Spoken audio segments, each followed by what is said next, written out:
ప్రతి ప్రేమ జంట సీతారాములు కాకపోయినా వాళ్ళు గెలిపించడానికి మాత్రం నువ్వే ఉండాలి.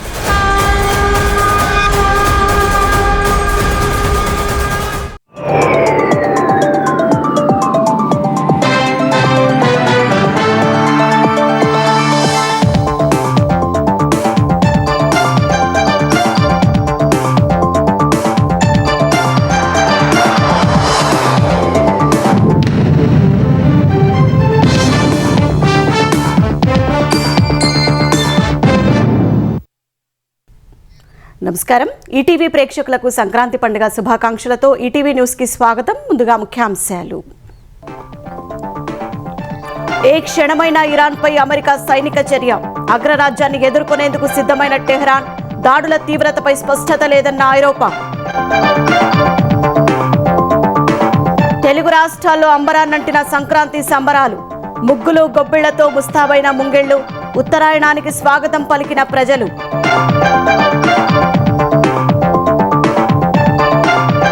ఏపీలో అర్ధరాత్రి వేళల్లోనూ జోరుగా సాగిన కోళ్ల పందాలు. ఫ్లడ్ లైట్ల వెలుగుల్లో పోటీల నిర్వహణ. కోట్లలో చేతులు మారిన నగదు. అభివృద్ధికి పీపీపీ విధానమే తారక మంత్రం. రాష్ట్రాల ప్రాజెక్టులకు 20% వరకు ఆర్థిక సాయం ప్రకటించిన కేంద్రం. 270 ప్రణాళికలు ప్రతిపాదించిన ఏపీ. కాళేశ్వరం 3వ టీఎంసీ పనులపై దృష్టి పెట్టిన తెలంగాణ ప్రభుత్వం. హైదరాబాద్ లో వాటర్ గ్రిడ్ ఏర్పాటు చేయాలని అధికారులకు సీఎం ఆదేశాలు. తెలంగాణ పట్టణ స్థానిక సంస్థల రిజర్వేషన్లు ఖరారు.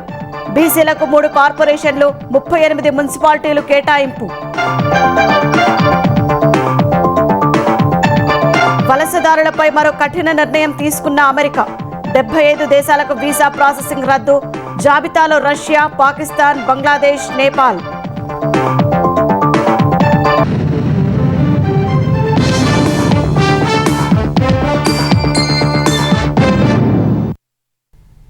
అమెరికా ఇరాన్ మధ్య ఉద్రిక్తతలు తీవ్ర స్థాయికి చేరాయి. మరో 24 గంటల్లో ఇరాన్పై దాడులు చేసేందుకు అమెరికా సైన్యం సిద్ధమైనట్లు తెలుస్తోంది. అమెరికా దాడులను ఎదుర్కొనేందుకు తమ సైన్యం సన్నద్ధంగా ఉందని ఇరాన్ స్పష్టం చేసింది.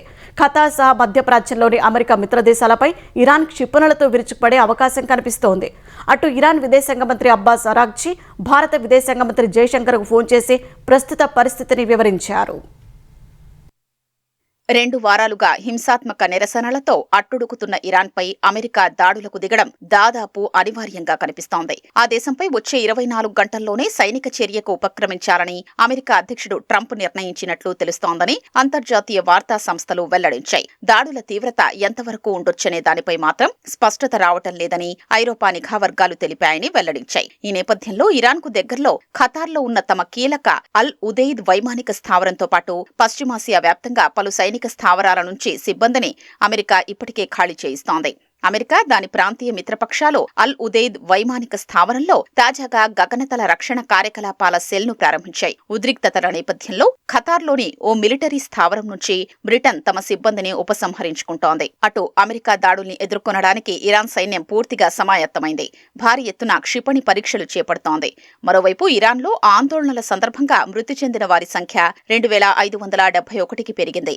ఏ క్షణంలో ఏం జరుగుతుందోనని దేశవ్యాప్తంగా చాలా చోట్ల ప్రజలు బిక్కుబిక్కుమంటూ గడుపుతున్నారు. నిరసనకారులపై ఇరాన్ ఉక్కుపాదం మోపుతుండడంపై ట్రంప్ తీవ్ర ఆగ్రహంతో ఉన్నారు. వారి విషయంలో మానవత్వంతో వ్యవహరించాలని టెహ్రాన్కు తాజాగా సూచించారు. లేకపోతే మూల్యం చెల్లించుకోక తప్పదన్నట్లు హెచ్చరించారు. ఈ నేపథ్యంలో మరో పోస్టు చేసిన ట్రంప్ ఇరాన్లో ప్రభుత్వం హత్యల్ని ఆపేస్తోందని, ఉరిశిక్షలు అమలు చేయడానికి ప్రణాళికలు చెయ్యడం లేదని పేర్కొన్నారు. ఈ విషయాన్ని అధికారులు తనకు నివేదించారని ట్రంప్ వెల్లడించారు. అమెరికా బెదిరింపుల వేళ భారత్ను ఇరాన్ సంప్రదించింది. ఇరాన్ విదేశాంగ మంత్రి అబ్బాస్ అరాగ్చి విదేశాంగ మంత్రి ఎస్ జయశంకర్కు ఫోన్ చేసి ప్రస్తుత పరిస్థితిని వివరించారు. అరాగ్చి ఫోన్ చేసి ఇరాన్తో పాటు చుట్టుపక్కల ప్రాంతాల్లో మారుతున్న పరిస్థితుల గురించి చర్చించినట్లు జయశంకర్ ఎక్స్లో పోస్ట్ చేశారు. ఇరాన్లోని భారతీయులంతా అందుబాటులో ఉన్న మార్గాల ద్వారా దేశం విడిచి వెళ్లిపోవాలని భారత్ సూచించిన వేళ ఇద్దరు విదేశాంగ మంత్రుల మధ్య చర్చలు జరిగాయి. ఇప్పటికే ఇరాన్ అధికార వర్గాలు పలు అమెరికా మిత్రదేశాల్ని సంప్రదించాయి. దాడి చెయ్యొద్దని అమెరికాకు సూచించాలని ఆయా దేశాల్ని కోరాయి. ఆంధ్రప్రదేశ్లో సంక్రాంతి సంబరాలు అంగరంగ వైభవంగా సాగుతున్నాయి. ఊరువాడ పిల్లా పెద్ద ఏకమై సాంస్కృతిక కార్యక్రమాల్లో భాగమవుతున్నారు. పల్లె వాతావరణం ప్రతిబింబించేలా మహిళలు రంగవల్లులను తీర్చిదిద్దారు. ఎడ్ల పందాలు, హరిదాసుల విన్యాసాలు, బుర్రకథలు, సంగీత విభావరులు అలరించాయి. ఆంధ్రప్రదేశ్ వ్యాప్తంగా సంక్రాంతి సందడి కొనసాగుతోంది. సత్యసాయి జిల్లా ధర్మవరంలో ప్రభుత్వ బాలుర ఉన్నత పాఠశాల క్రీడా మైదానంలో నిర్వహించిన సంక్రాంతి సంబరాల్లో వైద్య ఆరోగ్య శాఖ మంత్రి సత్యకుమార్ యాదవ్, జిల్లా ఎస్పీ సతీష్ కుమార్, నియోజకవర్గ టీడీపీ ఇన్ఛార్జ్ పరిటాల శ్రీరామ్ పాల్గొన్నారు. స్థానికులకు ముగ్గులు, కబడ్డీ పోటీలు నిర్వహించి విజేతలకు బహుమతులు అందజేశారు. అనంతపురంలోని జిల్లా పోలీసు కార్యాలయంలో సంక్రాంతి సంబరాల్లో భాగంగా పోలీసు కుటుంబాల్లోని మహిళలకు ముగ్గుల పోటీలు నిర్వహించారు. సంప్రదాయ దుస్తుల్లో వేడుకల్లో పాల్గొన్న పోలీసు సిబ్బంది గాలిపటాలను ఎగరేసి చిన్ననాటి జ్ఞాపకాలను గుర్తు చేసుకున్నారు. ముగ్గుల పోటీల్లో విజేతలకు జిల్లా ఎస్పీ జగదీష్ దంపతులు బహుమతులు అందజేశారు. కర్నూలులో చెన్నకేశవస్వామి ఆలయ ఆవరణలో వీర శైవలింగాయతి సమితి ఆధ్వర్యంలో మహిళలకు ముగ్గుల పోటీలు నిర్వహించారు. విజయవాడ చుట్టుకుంట యూరోకిడ్స్ పాఠశాల ఆవరణను పండుగ ఉట్టిపడే విధంగా గాలిపటాలు, చెరుకుగల్లు, ముగ్గులతో అందంగా అలంకరించారు. చిన్నారులు సంప్రదాయ వస్త్రాలు ధరించి ఆటపాటలతో సందడి చేశారు. సంక్రాంతి విశిష్టతను తెలుపుతూ ఏర్పాటు చేసిన బొమ్మల కొలువు ప్రత్యేక ఆకర్షణగా నిలిచింది. సంక్రాంతి పండక్కి సంప్రదాయ పిండి వంటలను సామూహికంగా చేసుకుంటూ ప్రత్యేకంగా నిలుస్తున్నారు. గుంటూరు తూర్పు నియోజకవర్గ పరిధిలో నారా చంద్రబాబు నాయుడు క్రీడా ప్రాంగణంలో సంక్రాంతి వేడుకల్లో భాగంగా నిర్వహించిన సాంస్కృతిక కార్యక్రమాల్లో జబర్దస్త్ ఆనంద్, హరిత వినోదం పంచారు. ఫైర్ మ్యాన్ చేసిన విన్యాసాలు ఆకట్టుకున్నాయి. మార్కాపురం జిల్లా ఎర్రగొండపాలెంలో టీడీపీ ఆధ్వర్యంలో నిర్వహించిన ముగ్గుల పోటీల్లో మహిళలు పెద్ద సంఖ్యలో పాల్గొని రంగవల్లులను అందంగా తీర్చిదిద్దారు. పుల్లల చెరువు రహదారిలో జాతీయ స్థాయి ఎడ్ల బల ప్రదర్శన పోటీలు ఉత్సాహంగా సాగుతున్నాయి. బాపట్ల జిల్లా కొల్లూరులో కోలాటం, కబడ్డీ పోటీలు, ముగ్గుల పోటీలు నిర్వహించారు. హరిదాసు, పిట్టల దొరలతో బుర్రకథ ఏర్పాటు చేశారు. పచ్చూరు మండలం అన్నంభొట్లవారి పాలెంలో ఒంగోలు జాతి ఎడ్ల బల ప్రదర్శన పోటీలను ఎంపీ దగ్గుబాటి పురంధేశ్వరి కుటుంబ సభ్యులతో కలిసి తిలకించారు. అంబేడ్కర్ కోనసీమ జిల్లా రామచంద్రపురంలోని విఎస్ఎం కళాశాలలో నిర్వహించిన సాంస్కృతిక కార్యక్రమాల్లో ఢీ డాన్సర్తో కలిసి కార్మిక శాఖ మంత్రి వాసంశెట్టి సుభాష్ స్టెప్పులేసి జోష్ పెంచారు. మంత్రి వేసిన స్టెప్పులను చూసి వీక్షకులు కేరింతలు కొట్టారు. విశాఖ ఏయూ మైదానంలో ఆత్మనిర్భర భారత్ సంక్రాంతి వేడుకల్లో సుప్రసిద్ధ నేపథ్య గాయని మోహన భోగరాజు సంగీత విభావరితో అలరించారు. సినీ నటుడు, పర్యావరణ ప్రేమికుడు షాయాజీ షిండే మొక్కల ఆవశ్యకత గురించి వివరించారు. విజయనగరం జిల్లా బాడంగిలో గజరాజు వలస యువత ఆధ్వర్యంలో నిర్వహించిన ఎడ్ల బల ప్రదర్శన పోటీలను బొబ్బిలి ఎమ్మెల్యే బేబీ నాయన ప్రారంభించారు. 15 గ్రామాల రైతులు పోటీల్లో పాల్గొన్నారు. శ్రీకాకుళం జిల్లా ఆమదాల వలసలో బ్యాడ్మింటన్ టోర్నీ నిర్వహించిన విజేతలకు బహుమతులు ప్రదానం చేశారు.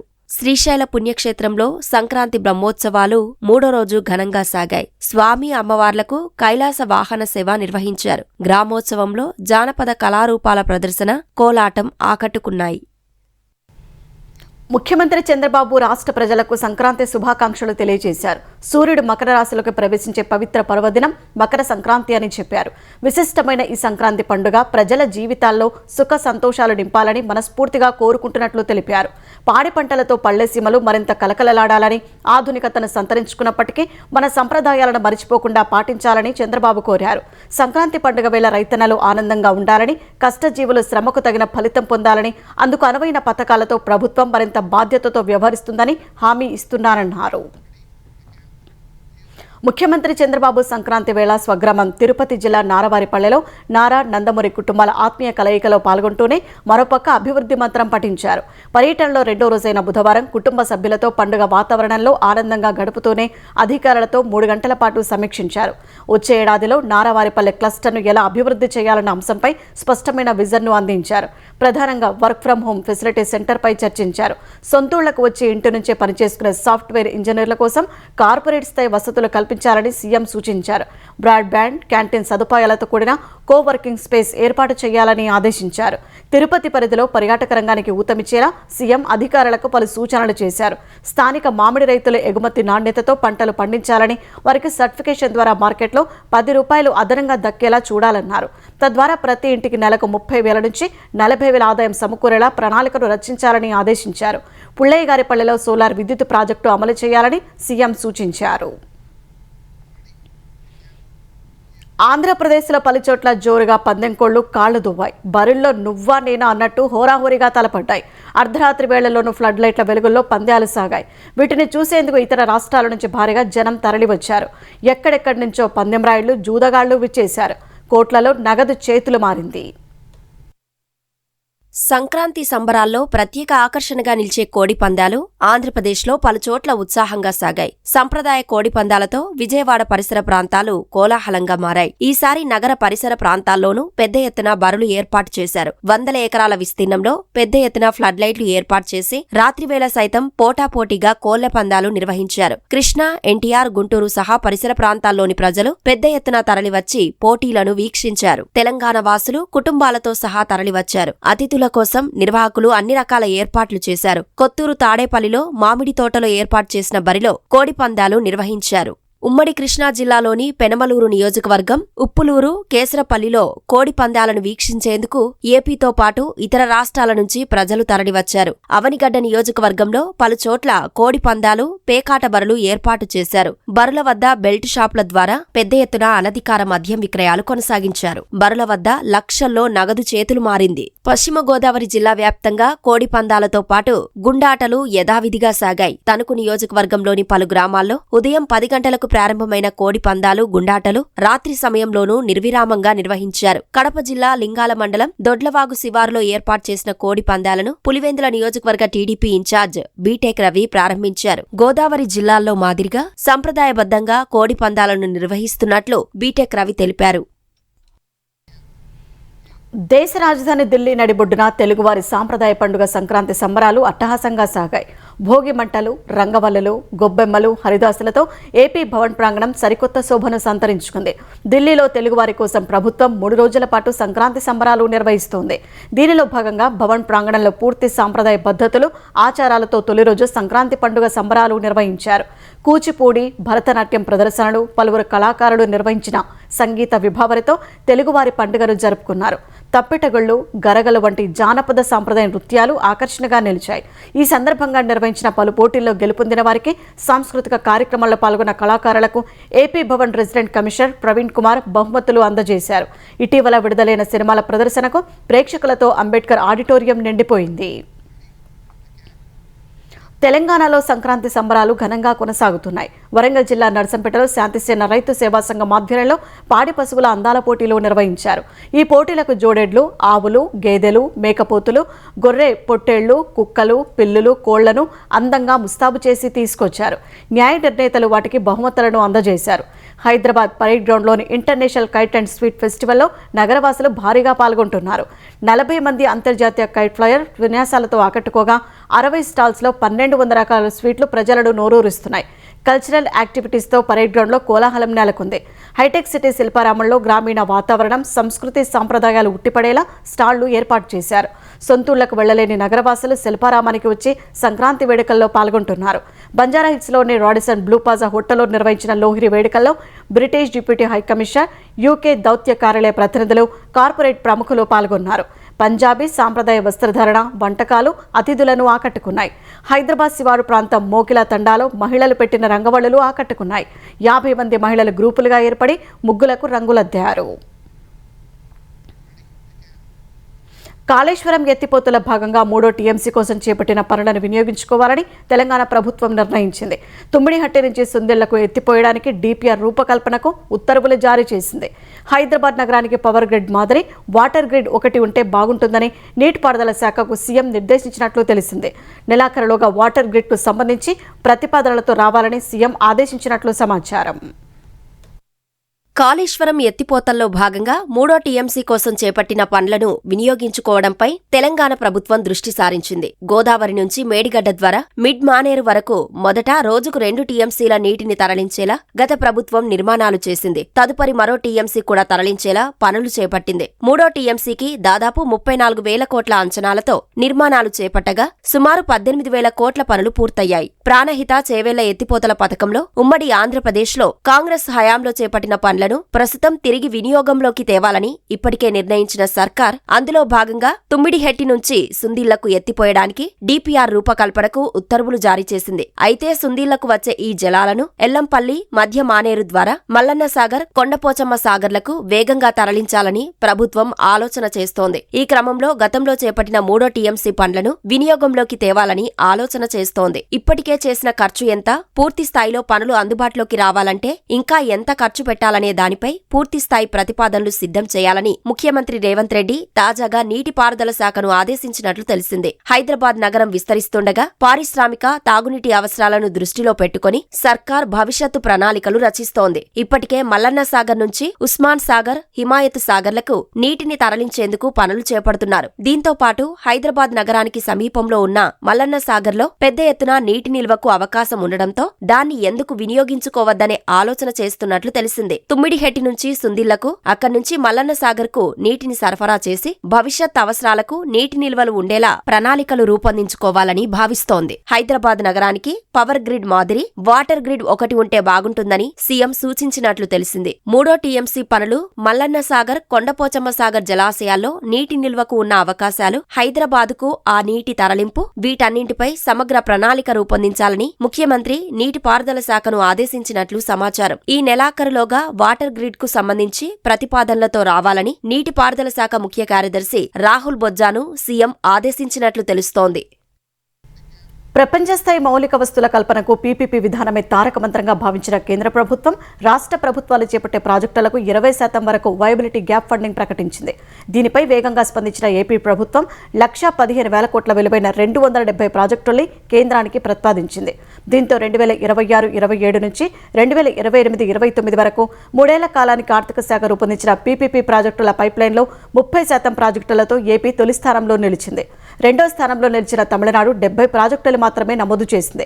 మరికొన్ని ప్రాజెక్టులు కూడా గుర్తించామని, వాటిని త్వరలోనే నమోదు చేస్తామని ఏపీ ఆర్థిక శాఖ ఉన్నతాధికారి ఒకరు చెప్పారు. ఎక్కువ ప్రాజెక్టులు కేంద్ర పైప్లైన్లో నమోదు చేస్తే సాధ్యమైనంత ఎక్కువ ప్రయోజనం పొందే అవకాశం ఉంది.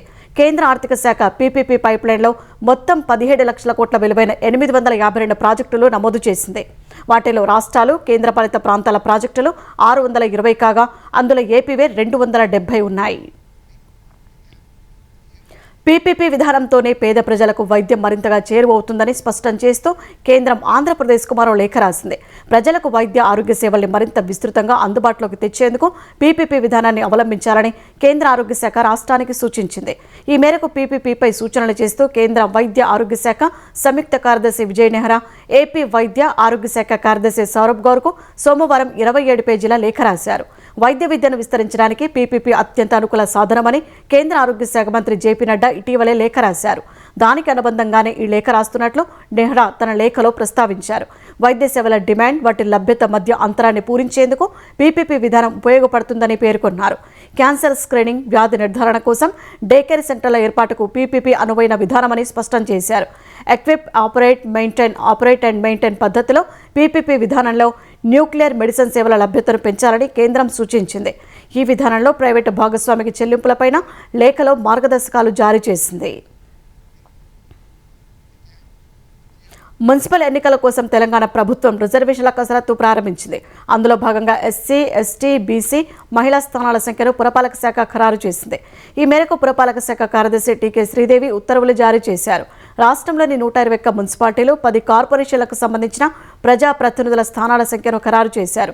2011 జనాభా లెక్కల ప్రకారం ఎస్సీ, ఎస్టీలకు డెడికేటెడ్ కమిషన్ సిఫార్సుల ప్రకారం బీసీలకు స్థానాలు ఖరారు చేశారు. మున్సిపల్ చైర్పర్సన్లు, కార్పొరేషన్ మేయర్లతో పాటు వార్డుల సంఖ్యను కూడా ఆయా కేటగిరీల వారీగా ఖరారు చేశారు. 121 మున్సిపాలిటీలో చైర్పర్సన్ స్థానాలు జనరల్ కేటగిరీకి 30, జనరల్ మహిళకు 31 కేటాయించారు. ఎస్టీ జనరల్కు 3, ఎస్టీ మహిళకు 2, ఎస్సీ జనరల్కు 9, ఎస్సీ మహిళకు 8 స్థానాలు కేటాయించారు. బీసీ జనరల్కు 19, బీసీ మహిళకు 19 స్థానాలు రిజర్వ్ చేశారు. 10 మేయర్ స్థానాలు జనరల్ కేటగిరీకి 1, జనరల్ మహిళకు 4 ఖరారు చేశారు. బీసీ జనరల్కు 2 మేయర్లు కేటాయించారు. బీసీ మహిళ, ఎస్సీ జనరల్, ఎస్టీ జనరల్ కేటగిరీలకు ఒక్కొక్కటి చొప్పున కేటాయించారు. ఈ నెల 17న రిజర్వేషన్ల ఖరారు ప్రక్రియ పూర్తి చేస్తారు. ఏ స్థానం ఏ కేటగిరీకి దక్కనుందన్న విషయం అప్పుడు తేలనుంది. శాసనసభ్యులపై దాఖలైన మరో 2 అనర్హత పిటిషన్లపై తెలంగాణ అసెంబ్లీ స్పీకర్ ప్రసాద్ కుమార్ ఇవాళ తీర్పు వెలువరించనున్నారు. ఎమ్మెల్యేలు కాళ యాదయ్య, పోచారం శ్రీనివాస్ రెడ్డిపై దాఖలైన పిటిషన్లపై ఈ మధ్యాహ్నం తీర్పు ఇవ్వనున్నారు. ఈ మేరకు పిటిషన్లు ప్రతివాదులైన ఎమ్మెల్యేలు, వారి న్యాయవాదులకు శాసనసభ కార్యదర్శి సమాచారం ఇచ్చారు. ఓపెన్ కోర్టులో ఎమ్మెల్యేలు, న్యాయవాదుల సమక్షంలో సభాపతి తీర్పు వెలువరిస్తారు. పార్టీ ఫిరాయించిన ఎమ్మెల్యేల సభ్యత్వాలు రద్దు చేయాలని 10 అనర్హత పిటిషన్లను బీఆర్ఎస్ దాఖలు చేసింది. అందులో 5 పిటిషన్లపై స్పీకర్ గతంలో తీర్పు ఇచ్చారు. ఇవాళ మరో 2 పిటిషన్లపై తీర్పు వెలువరించనున్నారు. జగిత్యాల ఎమ్మెల్యే సంజయ్ కుమార్పై దాఖలైన పిటిషన్ మీద ఇప్పటికే విచారణ పూర్తి చేసి తీర్పు రిజర్వ్ చేశారు. ఖైరతాబాద్, స్టేషన్ గన్పూర్ ఎమ్మెల్యేలు దానం నాగేందర్, కడియం శ్రీహరిపై దాఖలైన పిటిషన్లపై విచారణ ఇంకా పూర్తి కాలేదు. మహిళా ఐఏఎస్ అధికారిపై కథనాల ప్రసారం కేసులో హైదరాబాద్ సిపి సజ్జన నేతృత్వంలోని సిట్ దూకుడుగా ముందుకెళ్తోంది. ఐఏఎస్ అధికారుల సంఘం కార్యదర్శి జయేష్ రంజన్ ఇచ్చిన ఫిర్యాదుతో నమోదైన కేసులో ఎన్టీవీ యాజమాన్యం, ఎడిటర్లు, రిపోర్టర్లు, యాంకర్లు, Telugu scribe, MR media Telangana, prime 9 Telangana, PV news, signal TV Telugu, Volga times, mirror time official, T news Telugu తదితర ఛానళ్ల పేర్లను ఎఫ్ఐఆర్లో చేర్చారు. ఎన్టీవీ ఇన్పుట్ ఎడిటర్ దొంతు రమేష్ను మంగళవారం రాత్రి 10 గంటల సమయంలో శంషాబాద్ విమానాశ్రయం దగ్గర సిట్ అదుపులోకి తీసుకుంది.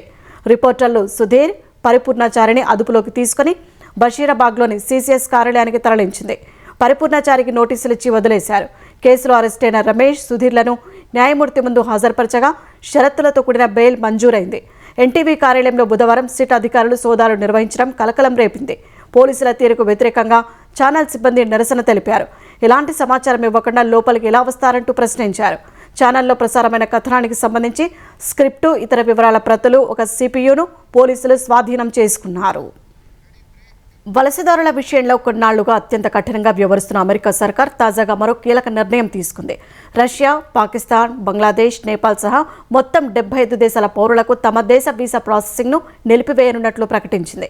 అమెరికా ప్రభుత్వ పథకాలపైనే వారు ఎక్కువగా ఆధారపడి జీవించే అవకాశాలు ఉన్నాయని, అందుకే ఈ చర్యకు ఉపక్రమించామని యుఎస్ విదేశాంగ శాఖ వెల్లడించింది. 75 దేశాల వ్యక్తులు అమెరికా ప్రజల నుంచి ఆమోదయోగ్యం కానంత అధికంగా సంక్షేమ ఫలాలు పొందుతున్నారని, అందుకే వారి ఇమ్మిగ్రెంట్ వీసా ప్రాసెసింగ్ను నిలిపివేయాలని నిర్ణయించామని ఎక్స్ వేదికగా పేర్కొంది. కొత్త వలసదారులు అమెరికాల సంపదను సంగ్రహించకుండా రక్షణ కల్పించేంత వరకు వారు తమకు భారంగా మారారని నిర్ధారణ అయ్యేంత వరకు ఈ నిలిపివేత అమల్లో ఉంటుందని విదేశాంగ శాఖ స్పష్టం చేసింది. ట్రంప్ సర్కారు ఎప్పుడూ అమెరికా ప్రయోజనాలకే ప్రథమ ప్రాధాన్యమిస్తుందని పేర్కొంది. 75 దేశాల పౌరులకు వీసా ప్రాసెసింగ్ నిలిపివేత ఈ నెల 21 నుంచి ప్రారంభమవుతుందని ఓ వార్తా సంస్థ పేర్కొంది. ఇందులో Afghanistan, Brazil, Egypt, Iran, Iraq కూడా ఉన్నాయి. దేశంలోని అత్యంత ధనిక corporation Brihan Mumbai municipal corporation సహా మహారాష్ట్రలోని 29 నగరపాలక సంస్థలకు కాసేపట్లో పోలింగ్ ప్రారంభం కానుంది. బీజేపీ నేతృత్వంలోని అధికార మహాయోతి ఠాక్రే సోదరుల ఉమ్మడి కూటమి మధ్య దేశ ఆర్థిక రాజధానిలో హోరాహోరీ పోరుకు సర్వం సిద్ధమైంది. మహారాష్ట్ర వ్యాప్తంగా 29 నగరపాలక సంస్థల్లో 893 వార్డులకు ఉదయం 7:30 నుంచి సాయంత్రం 5:30 వరకు పోలింగ్ జరగనుంది.